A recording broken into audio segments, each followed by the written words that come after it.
Common ಆಗಿರ್ತೀರ ಅಷ್ಟು. ಈಗ ನನ್ನ ಹೆಂಡ್ತಿನ ಅದೇ ಅನ್ನೋದು. ಸೊ ಎಲ್ಲೋದ್ರೂ ನೀವು ಆರಾಮಾಗಿರ್ತೀರಲ್ಲ ಅಂತ. ನಾನು ಎಲ್ಲರ ಹತ್ರನೂ ಫ್ರೆಂಡ್ಲಿ ಆಗಿ ಹೋಗ್ಬಿಡ್ತೀನಿ, ಎಲ್ಲೋದ್ರೂ ಕ್ಲೋಸ್ ಆಗಿಬಿಡ್ತೀನಿ. ನಾನು ಯಾವುದು ನನಗೆ ಯಾಕೆ ಹಿಂಗೆ ಹೇಳ್ದು ಹಂಗೆ ಹೇಳ್ದು ನಂದು ಈಗೋ ಹರ್ಟ್ ಆಯಿತು ಏನೂ ಇಲ್ಲ. ಆ ಸಂದರ್ಭನ ಮರೆಯೋ ಪ್ರಯತ್ನ ಮಾಡ್ತೀನಿ. ಅದು ಟೂ ಮಚ್ ಆದಾಗ ನೋಡ್ತೀನಿ. ಒಂದು ಸಲ ಹೇಳಿದ್ರೆ ಓಕೆ, 2 ಸಲ ಹೇಳಿದ್ರೆ ಓಕೆ, 3ನೇ ಸಲ ಹೇಳಿದ್ರೆ ಬಿಡಲ್ಲ, ಆಮೇಲೆ ಚಾರ್ಜ್ ಮಾಡ್ತೀನಿ. ಸೊ ಹಾಗೆ ಆದಷ್ಟು ನಿಮ್ಮಲ್ಲಿ ಏನೇನು ಕೊರತೆ ಇದೆ ನೋಡ್ಕೊಂಬಿಟ್ಟು ನಿಮಗೆ ನೀವೇ ಡಾಕ್ಟರ್.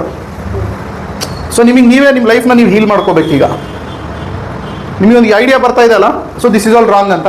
ಅದೇ ರೀತಿಯಾಗಿ ಈ ಕೆಮಿಕಲ್ ಪ್ರೊಡ್ಯೂಸ್ ಆಗೋದಕ್ಕೆ ಕಾರಣನೂ ನೀವು ಅಳೋದು, bad behaviour, bad talks, expectation from someone, watching wrong videos and photos, getting away from the negative peoples. Okay, get away from the negative peoples. Negative ಪೀಪಲಿಂದ ಆಚೆ ಬರ್ಬೇಕು ನೀವು.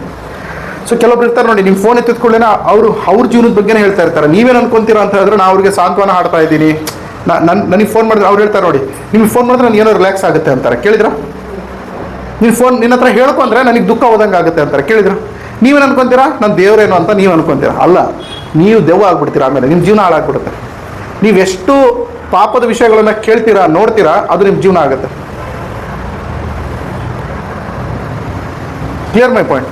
So better stop listening negatives from anybody. ನಿಮ್ಮ ತಂಗಿದೇ ಆಗಿರಲಿ, ಅವ್ರ ಕಷ್ಟನ ನೀವು ಕೇಳ್ಕೊತ ಕೂತ್ಕೊಂಡ್ರೆ, ಕಷ್ಟ ಇತ್ತು ಹೆಲ್ಪ್ ಮಾಡಿ, ಕೇಳ್ಕೊತ ಕೂತ್ಕೊಂಡ್ರೆ ಅದು ದಿನ ದಿನ ದಿನ, ವಾರ ವಾರ ವಾರ, it will spoil your life. ಆ ಕಷ್ಟ ನಿಮ್ಮ ಲೈಫಲ್ಲಿ ಬರೋದಕ್ಕೆ ಸ್ಟಾರ್ಟ್ ಆಗುತ್ತೆ. ಸೊ ಇದು ಸ್ಟಾಪ್ ಮಾಡ್ಬೇಕು ನಾವೀಗ. ಕ್ಲಿಯರ್? ಸೊ ಪದೇ ಪದೇ ಆಳೋದು, ಬ್ಯಾಡ್ ಬಿಹೇವಿಯರ್ ಅಂದ್ರೆ ಅದೇ ನಾನು ಹೇಳಿದ್ನಲ್ಲ, ನನ್ನ ಪಕ್ಕ ಯಾಕೆ ಹಿಂಗಂದ್ರು, ನನಗೆ ಯಾಕೆ ನೋಡಿದ್ರು, ಇವ್ರು ಯಾಕೆ ನನಗೆ ಮಾತಾಡ್ಸಿಲ್ಲ, ಇವ್ರು ಯಾಕೆ ನನಗೆ ಫೋಟೋ ಕರೀಲಿಲ್ಲ, ಇವ್ರು ಯಾಕೆ ನನ್ನ ಪಕ್ಕಕ್ಕೆ ಹಂಗೆ ಎದ್ದೋದ್ರು, ಅವ್ರು ನನಗೆ ಯಾಕೆ ನೋಡಿದ್ರು ನೋಡ್ಲಿಲ್ದಂಗೆ ಹೋದ್ರು. ಸೊ ಅವರೇ ಊಹೆ ಮಾಡ್ಕೊಳೋದು, ಅದೊಂದು ರೋಗ. ಅದು ಅವರೇ ಊಹೆ ಮಾಡ್ಕೊತಾರೆ. ಅಲ್ಲಿ ಕುಂತಿದ್ದ, ನಾನು ನೋಡಿದ್ರೆ ನೋಡ್ಲಿಲ್ದಂಗೆ ಹೋದ, ಊಹೆ ಮಾಡ್ಕೊಂಡ್ಬಿಡ್ತಾರೆ ಅವರು. ಬಟ್ ಅವ್ರ ಮೆಂಟಲ್ ಅದು ಇರೋದೇ ಇಲ್ಲ. ಸೊ ಇದೊಂದು ದೊಡ್ಡ ರೋಗ ಇದು. ಈ ರೋಗ ನಿಮ್ಮನ್ನು ಏನು ಮಾಡುತ್ತಂದರೆ ಹೆಲ್ದಿ ಆಗಿರೋದಕ್ಕೆ ಬಿಡೋದಿಲ್ಲ.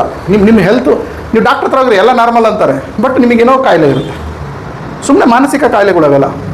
ಅವ್ರು ಕಷ್ಟವ್ರು ಮೊದಲಿಗೆ ಬಂದಾಗ ಹೆಂಗಿದ್ದ, ಈಗ ನೋಡಿ ಹೆಂಗೆ ಆಗ್ಬಿಟ್ಟಿದ್ದಾನೆ. ಇವ್ರು ಅನ್ಕೊಂಬಿಡೋದು, ಅವನೇನೋ ಹಾಗೇರಲ್ಲ, ಇವನೇ ಅನ್ಕೊಂಬಿಡೋದು. ನೀವು ಮೊದಲಿಗೆ ಹಂಗಿರಲಿಲ್ಲ, ಮೊದಲಿಗೆ ಹಿಂಗೆ ಆಗ್ಬಿಟ್ಟಿದ್ಯಾ. ನೀವು ಅನ್ಕೊಂಡಂಗೆ ಅದೇನಾಗುತ್ತೆ ಅಂದರೆ ಅದು ಮರಿ ಹಾಕೊಂತ ಹೋಗುತ್ತೆ. 1 ಇರೋದು 2, 2 ಇರೋದು 4 ಗಿಟಿಂಗ್. ಸೊ ನಿಮ್ಮ ಟೀಮ್ ದೊಡ್ಡದಾಗುತ್ತೆ ಎಲ್ಲೋ ಗೊತ್ತಿಲ್ಲ, ಇದು ದೊಡ್ಡದಾಗುತ್ತೆ. ಕರೆಕ್ಟಾ ಸರ್? ಸೊ ಹಾಗಾಗಿ ನಾವೇನು ಮಾಡ್ಬೇಕಂತಂದು ಹೇಳಿದ್ರೆ, ಈ ಬಿಹೇವಿಯರ್ಗಳನ್ನು ತೆಗೆದು ಈ ಹಾರ್ಮೋನ್ ಏನದು ಕಾರ್ಟಿಸೋಲ್ ಹಾರ್ಮೋನ್ ಪ್ರೊಡ್ಯೂಸ್ ಆಗ್ಲಿಲ್ಲಂಗೆ ಮಾಡ್ಕೋಬೇಕೀಗ. ಶಿವ ಸರ್ ಅರ್ಥ ಆಯ್ತಾ? ಸೊ ಇದಿಷ್ಟು ಇದಾವೆ. ನೀವೇನು ಅನ್ಕೊಂಡಿದ್ರಿ, ನೀವು ಮನಸ್ಸಿಗೆ ದುಃಖ ಆದಾಗ ನಾನು ಹತ್ತು ಬಿಡ್ತೀನಿ ಅಂತಾರಲ್ಲ. ಸೊ ನೀವು ಅಳೋದ್ರಿಂದ ಯೂನಿವರ್ಸಿಗೆ ನೀವು ಅದೇ ಕಳಿಸಿದ್ರಿ ಅಂತ. ಕೆಲವೊಬ್ರು ನೋಡಿ ಬ್ಯಾಡ್ ವಿಡಿಯೋಸ್ ಎಲ್ಲ ನೋಡ್ತಿರ್ತಾರೆ. ಅಂದರೆ ಆಕ್ಸಿಡೆಂಟ್ ಆಗಿರೋದು, ತಲೆ ಹೊಡೆದಿರೋದು, ಮಕ್ಳು ಏನೇನೋ ವಿಡಿಯೋಸ್ ನೋಡ್ತಾ ಇರ್ತಾರೆ. ಸೊ ಅದೇ ನಿಮ್ಮ ಲೈಫಲ್ಲಿ ನಡೆಯುತ್ತೆ, ಅದೇ ಯೂನಿವರ್ಸಿಗೆ ನೀವು ಕಳಿಸ್ತೀರ, ಅದೇ ನಿಮಗೆ ಸಿಗ್ತಾ ಬರುತ್ತೆ. So it's very dangerous. ಹಾಗಾಗಿ ನಿಮ್ಮ ಮೊಬೈಲಲ್ಲಿ ವಿಡಿಯೋಸ್ಗಳು ಹೇಗಿರಬೇಕು ಅಂದರೆ, ನಿಮಗೆ ಅದು ಬೆನಿಫಿಷಿಯರಿ ಆಗಿರಬೇಕು. ಆ ಥರದ ವಿಡಿಯೋಗಳು ನೀವು ನೋಡಿಲ್ಲ ಅಂದರೂ ಬರ್ತಿದೆ ಅಂದರೆ ಅದನ್ನು ಸ್ಕಿಪ್ ಮಾಡೋದು ಕಲಿಬೇಕು. ಕರೆಕ್ಟ್? ಸೊ ಇನ್ಮೇಲಿಂದ ಅದನ್ನು ಮಾಡೋಣ. ಎಸ್. ಸೊ ಇದು ಲೈಫ್ ರೀಬರ್ತ್ ಚೆನ್ನಾಗಿದೆನಾ? ಗುಡ್.